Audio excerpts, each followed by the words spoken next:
I am here with thanks to Oxendales, sponsors of Downton Abbey on TV3, and we are celebrating the final series by recreating some of our favourite Downton Abbey looks with makeup artist Alibhe Lynch. Alba, so today we're starting with the base.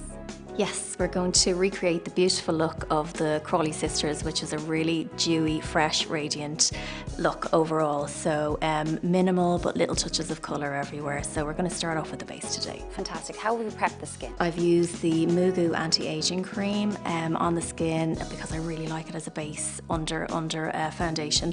I just want the natural radiance of the skin to come through today. So just that really, really natural glow. Yeah, what is it about this foundation that gives that luminous feel? It has light reflecting particles, so it's really good for staying on, but you know, sometimes makeups that are good for staying on have quite a matte look, but this still just gives that beautiful radiant finish. So it's all about natural skin.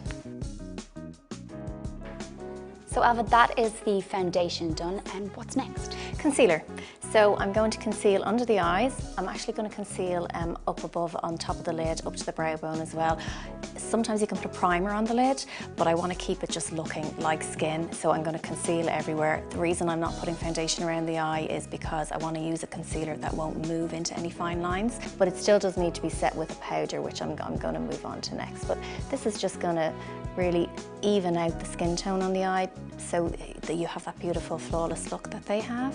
Concealers are designed so that they have more pigment but it's less product. So if you really want to get rid of those dark shadows without it looking like there's obvious makeup there, then concealer is the right way to go.